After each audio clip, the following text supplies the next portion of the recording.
السلام علیکم ورحمۃ اللہ وبرکاتہ الحمد للہ رب العالمین واشہد ان لا الہ الا اللہ وحدہ لا شریک لہ واشہد ان محمدا عبدہ ورسولہ صلی اللہ تعالی علیہ وآلہ وسلم۔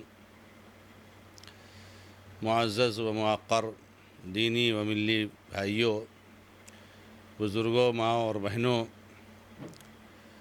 اللہ رب العزت کے فضل و کرم سے رمضان المبارک کی اس پر رونق فضا میں اور مبارک ماحول میں درس قرآن کا سلسلہ چل رہا ہے۔ سورۃ العصر کی تفسیر میں ایمان کے حوالے سے ارکان ایمان کا تذکرہ کیا جا رہا ہے۔ چوتھا رکن ہے رسولوں پر ایمان۔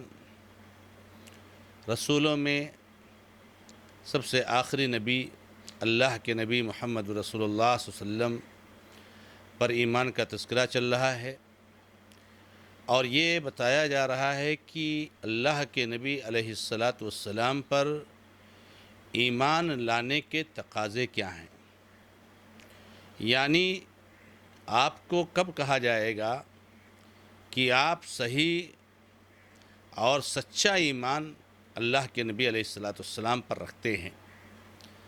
بلفظ دیگر آپ کا ایمان صحیح ہے، قابل قبول ہے، درست ہے، یہ کب ہوگا؟ تو آپ کو بتایا گیا کہ 4 باتیں اہم ہیں۔ جب ان باتوں کو آپ مکمل کریں گے تو پھر آپ کا نبی صلی اللہ علیہ وسلم پر ایمان لانے کا دعویٰ درست ہوگا، جس کو اہل علم نے بیان فرمایا: تصدیقہ فیما اخبر وطاعتہ فیما امر والاجتناب عما نہی عنہ وزجر وان لا یعبد اللہ الا بما شرع۔ اللہ کے نبی صلی اللہ علیہ وسلم جو کچھ بھی بتائیں اس کی تصدیق کرنا، اس کا تذکرہ ہو چکا۔ اللہ کے نبی علیہ السلام جو بھی کچھ حکم دیں اس کی فرما برداری کرنا، اس پر عمل کرنا، اس کو قبول کر کے عملی طور سے نافذ کرنا، اور اللہ کے نبی علیہ السلام جن باتوں سے منع کر دیں، جن کاموں سے منع کر دیں، جن چیزوں سے منع کر دیں، اس سے فوراً رک جانا۔ یہ 3 چیزوں کا تذکرہ آپ کے سامنے ہوا۔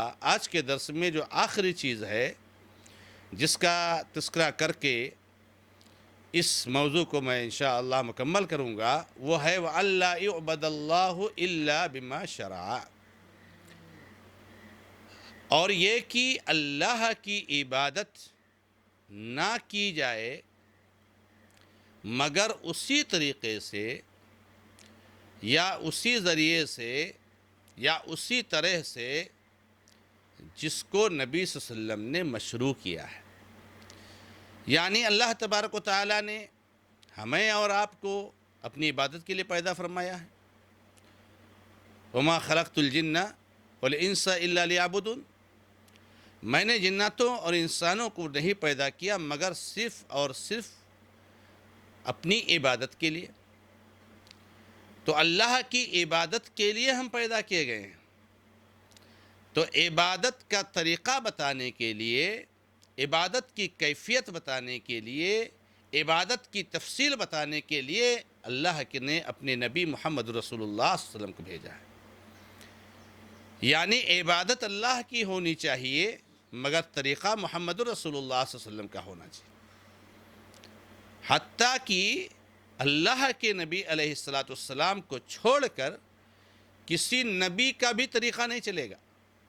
موسیٰ علیہ السلام کی عبادت کا طریقہ جو اللہ کے لیے کرتے تھے، یا عیسیٰ علیہ السلام یا دوسرے انبیاء کرام، وہ طریقے بھی نہیں چلیں گے۔ اب نبی صلی اللہ علیہ وسلم کے طریقے کے سامنے، نبی صلی اللہ علیہ وسلم کی توجیہ کے سامنے، نبی علیہ السلام کی بتائی ہوئی تفصیل کے سامنے کسی نبی کا بھی طریقہ نہیں چل سکتا، چہ جائے کہ کسی امتی کا طریقہ چلے، وہ چاہے صحابی ہوں، چاہے تابعی ہوں، چاہے کوئی امام ہو، چاہے کوئی محدث ہو، چاہے کوئی فقیہ ہو، چاہے کوئی بزرگ ہو، صالح ہو، ولی ہو، کوئی بھی ہو، عبادت صرف اللہ کی، اور طریقہ اور اطاعت صرف محمد رسول اللہ صلی اللہ علیہ وسلم کی۔ اور یہی میرے بھائیوں، اعمال کی قبولیت کی شرطوں میں سے دوسری اہم شرط ہے کہ آپ جو عبادت انجام دے رہے ہو، آپ جو عمل کر رہے ہو، وہ نبی صلی اللہ علیہ وسلم کی سنت کے مطابق ہو۔ تو جب آپ نبی صلی اللہ علیہ وسلم کے بتائے ہوئے طریقے کے مطابق اللہ تعالیٰ کی عبادت کریں گے، تب آپ کو کہا جائے گا کہ آپ نبی صلی اللہ علیہ وسلم کو نبی مان رہے ہیں، آپ نبی صلی اللہ علیہ وسلم کی نبوت پر ایمان رکھ رہے ہیں۔ جب آپ آزاد ہو کر کے نبی صلی اللہ علیہ وسلم کے طریقے کو چھوڑ کر کے آپ اللہ تعالیٰ کی عبادت کریں گے، تو آپ نبی صلی اللہ علیہ وسلم پر ایمان لانے والے نہیں ہو سکتے میرے بھائی۔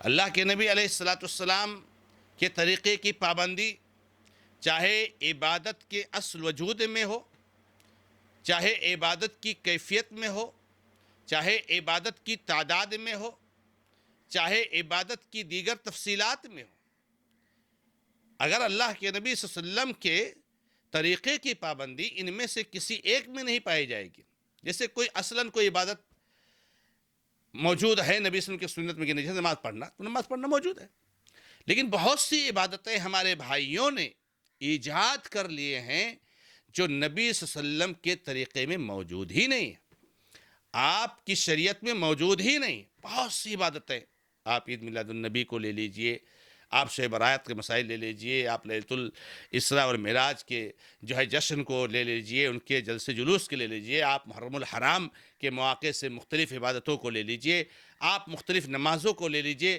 جو لوگوں نے گڑھ رکھی ہیں، جن کا وجود نبی صلی اللہ علیہ وسلم کے دین میں نہیں ہے۔ بہت ساری عبادتیں آپ کو ملیں گی، اس کا وجود ہی نہیں قرآن و حدیث میں، لیکن ہمارے بھائیوں نے بنا لیا۔ ایسے ہی اس کی تعداد، جیسے 5 وقتہ نمازیں جو ہمارے پر فرض ہیں 5 ہی ہیں، کوئی 6 کر لے نہیں کر سکتا ہے۔ ظہر کی رکعت 4 رکعت ہے، 5 نہیں کر سکتے، 3 نہیں کر سکتے۔ پھر کیفیت، اس کا وصف، اس کی صفت، نماز کیسے پڑھنی ہے، اس میں بھی آپ چینجنگ نہیں کر سکتے۔ تو نہ تو اس کے اصل میں، نہ تو اس کی تعداد میں، نہ تو اس کی کیفیت میں، نہ تو اس کی تفصیل میں، ہر چیز میں نبی علیہ السلام کے طریقے کو لینا۔ ایسا نہیں کہ عبادت تو اصلا نبی صلی اللہ علیہ وسلم سے ثابت ہے، مگر طریقہ اس میں آپ نے کسی کا بھی لے لیا، جیسے 5 وقتہ نمازیں ہیں، 5 وقتہ نمازیں نبی صلی اللہ علیہ وسلم ثابت ہے، لیکن نماز آپ کیسے پڑھ رہے ہیں، آپ کہاں پڑھ رہے ہیں، کب پڑھ رہے ہیں، کیا یہ بھی نبی صلی اللہ علیہ وسلم کے طریقے سے میل کھاتا ہے کہ نہیں کھاتا ہے، اس کو آپ چیک کریں۔ انہی کو اگر ہم چاہیں تو دوسرے لفظوں میں کہہ لیں کہ بدعتوں سے بچ کر کے، نبی صلی اللہ علیہ وسلم کی سنت کا التزام کر کے ہم اللہ کی عبادت کریں، بدعتوں سے بچ کر کے۔ کوئی بھی ایسی عبادت، کوئی بھی ایسا تقرب کا کام، کوئی بھی ایسا اللہ کو خوش کرنے کا کام ہم نہ کریں جو نبی صلی اللہ علیہ وسلم کی سنت سے ثابت نہیں ہے۔ اور میرے بھائیوں، معاملہ بہت حساس ہے، بہت خطرناک ہے۔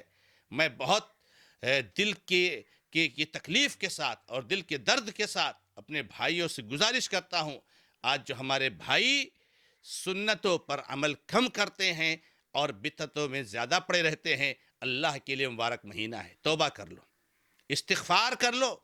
کتنا خطرناک ہے، اللہ کے نبی علیہ السلام ہر جمعہ میں، ہر عید میں، ہر واعظ و نصیحت کی مجلس میں، ہر نکاح کے موقع پر نبی صلی اللہ علیہ وسلم اپنی امت کو، صحابہ کرام کو اور تمام مسلمانوں کو ان بدعتوں سے ڈراتے تھے میرے بھائی۔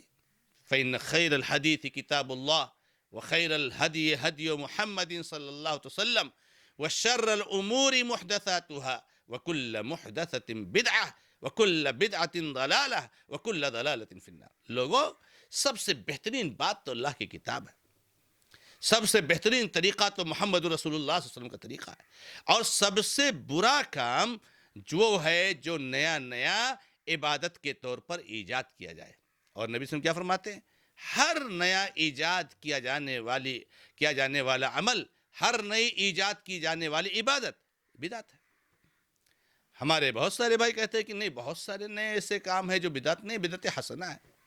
وہ اچھا عمل ہے. آپ کہیں کہ ہر عمل بدعت ہے، اور آئے کیا کہتے ہیں؟ ہر بدعت گمراہی ہے. ہمارے بھائی کہتے ہیں کچھ بدعتیں اچھی ہوتی ہیں. نبی صلی اللہ علیہ وسلم فرماتے ہیں ہر بدعت گمراہی ہے، اور ہر گمراہی کا ٹھکانہ جہنم ہے. شیطان نے یہیں سے تو میرے بھائیوں چور کا دروازہ کھولا ہے آپ کے لیے. بدعتوں کا جو سیلاب آیا ہے یہیں سے آیا ہے کہ بدعتیں کچھ اچھی ہوتی ہیں. کوئی بدعت اچھی نہیں ہوتی ہے، بدعت کا لفظ ہی یہ اس کی مذمت کے لیے کافی ہے. ہر بدعت گمراہی ہے، ہر گمراہی کا ٹھکانہ جہنم ہے. وہ کوئی بھی بدعت ہو میرے بھائیوں. کیا آپ نے نہیں دیکھا عبداللہ ابن عمر رضی اللہ تعالیٰ عنہ یا عبداللہ ابن مسعود رضی اللہ تعالیٰ کا جو واقعہ ابو موسیٰ اشعری رضی اللہ تعالیٰ کے ساتھ پیش آیا کہ جب کچھ لوگ جو ہے مسجد میں بیٹھ کر کے اللہ کا ذکر کر رہے تھے، اپنے سامنے کچھ دانے رکھے ہوئے تھے، کچھ حلقات بنے ہوئے تھے، ہر حلقہ میں کوئی ایک سید اور سردار اور لیڈر تھا جو ان سے کہتا تھا 100 بار سبحان اللہ کہو، تو سب لوگ سبحان اللہ کہتے. 100 بار الحمدللہ کہو، سب لوگ الحمدللہ کہتے. عبداللہ مسعود رضی اللہ تو کیا کہا کہ یہ کیا بات ہے؟ تم لوگ صحابہ کرام سے افضل ہو، یا تم نے گمراہی کا ضلالت کا دروازہ کھول دیا؟ تو کہا کہ ابو عبد الرحمن ہم تو خیر ہی چاہتے ہیں. تو ابو عبد الرحمن نے کہا کہ کتنے ایسے لوگ ہیں، کم من مرید للخیر لم یصبہ، کتنے ایسے لوگ ہیں جو خیر کو پہنچنا چاہتے ہیں مگر اس کو پہنچ نہیں پاتے. صرف نیت ہی کافی نہیں ہے میرے بھائی. عمل کی قبولیت کے لیے آپ نے 2 شرطیں پڑھی ہیں، اس میں دونوں شرطوں کا التزام ضروری ہے. دونوں شرطیں جب آپ کے عمل میں بیک وقت پائی جائیں گے، ایسا نہیں کہ دونوں میں سے کوئی ایک ہو جائے، تب آپ کا عمل اللہ رب العزت کے بارگاہ میں مقبول ہوگا. اہل علم نے اس کی مثال دی ہے کہ جیسے ایک پرندہ ہوتا ہے، پرندے کو اللہ نے 2 پر دیے ہیں، جب دونوں پر اس کا صحیح سالم ہوتا ہے، دونوں پر اس کے موجود ہوتے ہیں، تو وہ اڑ کر کے آسمان کی فضاؤں میں جا کر کے اڑتا ہے، گھومتا ہے، بلندیوں پر جاتا ہے. اگر پرندے کا ایک پر کاٹ دیا جائے پرندہ نہیں اڑ سکتا ہے، گرچہ ایک پر موجود ہے. ایسے ہی اخلاص اور محمد رسول اللہ صلی اللہ علیہ وسلم کی سنت کی مطابقت، یہ 2 پر ہیں ہمارے عمل میں. اگر یہ دونوں پر ہماری عبادت میں، ہمارے عمل میں لگیں گے تو وہ عمل اللہ رب العزت کی طرف پہنچ جائے گا. والعمل الصالح يرفعه، اللہ تعالیٰ کی طرف بلند ہو جائے گا، اٹھ جائے گا اللہ تبارک تعالیٰ کی. نہیں ہے یہ زمین میں دب کر کے رہ جائے گا، ختم ہو جائے گا، اس سے کوئی فائدہ نہیں میرے بھائیوں. تو میرے بھائیوں یہ ضروری ہے کہ ہم اللہ رب العزت کی عبادت اسی طریقے، اسی تفصیل، اسی وصف پر کریں جو محمد رسول اللہ صلی اللہ علیہ وسلم نے ہمیں بتایا ہے. بتائیے نبی صلی اللہ علیہ وسلم کا کام کیا تھا؟ نبی صلی اللہ علیہ وسلم کیوں آئے تھے؟ اللہ کے نبی علیہ السلام اس لیے ہی تو آئے تھے کہ ہم کو عبادت کا طریقہ بتا دیں. جب آپ نبی صلی اللہ علیہ وسلم کی عبادت کے طریقے کا التزام نہیں کرو گے تو نبی صلی اللہ علیہ وسلم کا آنے کا مقصد کیا ہے میرے بھائی؟ اس لیے چاہے کسی کا تعلق زبان سے ہو، قول سے ہو، چاہے کسی کا تعلق عمل سے ہو، چاہے کسی کا تعلق نظریہ اور عقیدہ سے ہو، ہر ایک میں نبی علیہ السلام نے جس کو مشروع قرار دیا ہے اسی کی پابندی ہونی چاہیے. کسی جذبات میں ہم کو نہیں بہنا چاہیے، کسی غصے میں ہم کو نہیں آنا چاہیے، کسی ٹینشن میں ہم کو نہیں آنا چاہیے کہ اس ٹینشن میں آ کر کے، اس جذبات میں آ کر کے، اس غصے میں آ کر کے ہم اپنی زبان سے کیا کہہ رہے ہیں. زبان سے جو الفاظ نکالتے ہیں اور اللہ کا تقرب حاصل کرنا چاہتے ہیں، اس میں بھی نبی صلی اللہ علیہ وسلم کے طریقے کا التزام ہونا چاہیے. ابھی حال میں دیکھا آپ نے، کسی جو ہے شیطان نے، کسی ملعون نے، کسی خبیث نے، کسی مردود نے اللہ کے نبی علیہ السلام کی شان میں گستاخی کی، تو ہمارے کسی بھائی نے جذبہ میں آ کر کے ان کو چیلنج کر دیا اور مباہلہ کا اعلان کر دیا. اور مباہلہ کا مطلب کیا کہ ہم آگ جلائیں گے اور آگ میں داخل ہوں گے. ارے اللہ کے بندو، جس آگ سے بچنے کے لیے ہم نے اسلام قبول کیا ہے، ایمان قبول کیا ہے، اس آگ میں داخل ہونے کی شریعت آپ کو اجازت دیتی ہے. آپ کو یاد دیتی ہے کہ آپ کو واقعہ نہیں یاد ہے وہ صحابی کا، جب ایک صحابی نے ایک غزوہ کے موقع پر ایک آگ جلائی اور جو ہے کہ نام سب لوگوں سے کہا کہ جو ہے کیا تم لوگوں کو اللہ کے نبی صلی اللہ علیہ وسلم نے میری اطاعت کا حکم نہیں دیا؟ میں امیر ہوں. کہا بالکل حکم دیا ہے. کہا میں نے آگ جلا ہے، سب اس میں داخل ہو جاؤ. صحابہ کرام نہیں داخل ہوئے. کہا اسی آگ سے بچنے کے لیے تو ہم نے یہ اسلام قبول کیا ہے، ہم نے جاہلیت کو چھوڑا، ہم اس میں نہیں داخل ہوں گے. یہاں پر امیر کی اطاعت نہیں ہے. اللہ کے نبی صلی اللہ علیہ وسلم کے سامنے جب معاملہ پیش آیا تو نبی علیہ السلام نے کہا کہ اگر داخل ہوئے ہوتے تو قیامت تک نہیں نکلتے. آگ میں داخل ہونا یہ کوئی شرعی جو ہے کیا نام ہوا، یہ کوئی طریقہ ہے اللہ کو خوش کرنے کا، یہ کوئی طریقہ ہے اللہ کی رضا جوئی کا، یہ کوئی طریقہ ہے اللہ تبارک تعالیٰ کی عبادت کا اور اطاعت کا؟ جذبات میں آ کر کے کہیں کسی اور چیز سے متاثر ہو کر کے آدمی جو طریقہ چاہے اختیار کر لے.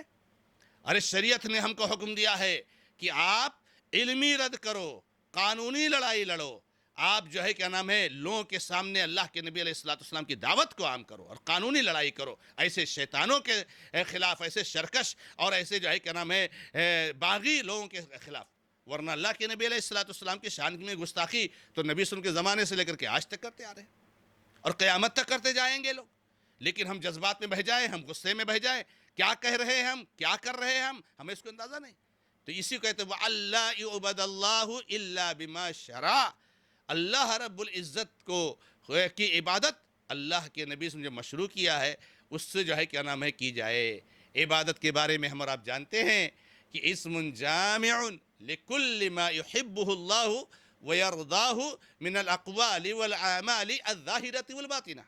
اللہ ابن تیمیہ رحمہ اللہ نے عبادت کی بہت جامع تعریف کی ہے. یہ جامع نام ہے ہر اس عمل کا، ہر اس قول کا، ہر اس نظریے کا، ہر اس حرکت کا، ہر اس سکون کا جس کو اللہ تبارک و تعالیٰ پسند کرتا ہے اور جس سے اللہ خوش ہوتا ہے، چاہے وہ ظاہری ہو، چاہے وہ باطنی ہو، چاہے اس کا تعلق قول سے ہو، چاہے اس کا تعلق فعل سے ہو، سب عبادت ہے.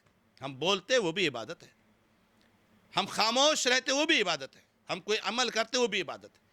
تو میرے بھائیوں، یہ ایک آخری جز ہے جو علم نے اس کو بیان کیا ہے کہ نبی علیہ السلام کے بتائے ہوئے طریقے کے مطابق ہی اللہ تبارک و تعالیٰ کی عبادت کرے. آج ہمارے مسلمان بھائیوں کو اس پر سنجیدگی سے غور کرنا چاہیے اور بلا کسی افتراق اور انتشار اور تعصب کے اپنی اصلاح کرنے کی کوشش کرنی چاہیے اور جہاں غلطی ہو جائے فوراً اللہ تعالیٰ کی طرف رجوع کرنا چاہیے. ہمیں سنت پر آنے کی ضرورت ہے اور سنت کا التزام کرنے کی ضرورت ہے. یہ رمضان کا مہینہ چل رہا ہے، ہمارا ایک ایک مسلمان بھائی غور کرے آپ کے روزے میں نبی صلی اللہ علیہ وسلم کا طریقہ کہاں تک پایا جاتا ہے، آپ کے قیام رمضان میں کہاں تک پایا جاتا ہے، آپ کے صدقہ خیرات میں کہاں تک پایا جاتا ہے. کیا یہ آپ کے اعمال، رمضان بہت مبارک مہینہ ہے تو اس سے کچھ نہیں ہوتا میرے بھائیوں. ہر چیز اصل یہ ہے کہ نبی صلی اللہ علیہ وسلم کی سنت، روزے میں سنت ہے تو روزہ ہے ورنہ وہ عمل سو ہو جاتا ہے. نماز میں سنت ہے تو وہ نماز ہے ورنہ وہ جہنم میں جانے کا ذریعہ بن جاتا ہے. اس لیے ضرورت ہے کہ ہم گریبان کو جھانک کر کے دیکھیں اور جہاں نبی صلی اللہ علیہ وسلم کی سنت سے ہم دور ہو رہے ہیں وہاں نبی صلی اللہ علیہ وسلم کی سنت کی طرف آنے کی کوشش کریں. اللہ رب العزت سے دعا ہے کہ رب العزت ہمیں اور آپ کو سب کو اتباع سنت کی توفیق عطا فرمائے، بدعتوں سے ہماری حفاظت فرمائے. ھذا ما عندی اللہ تعالی عالم والحمد للہ رب العالمین وصلی اللہ علی محمد وسلم تسلیما کثیرا والسلام علیکم ورحمۃ اللہ وبرکاتہ.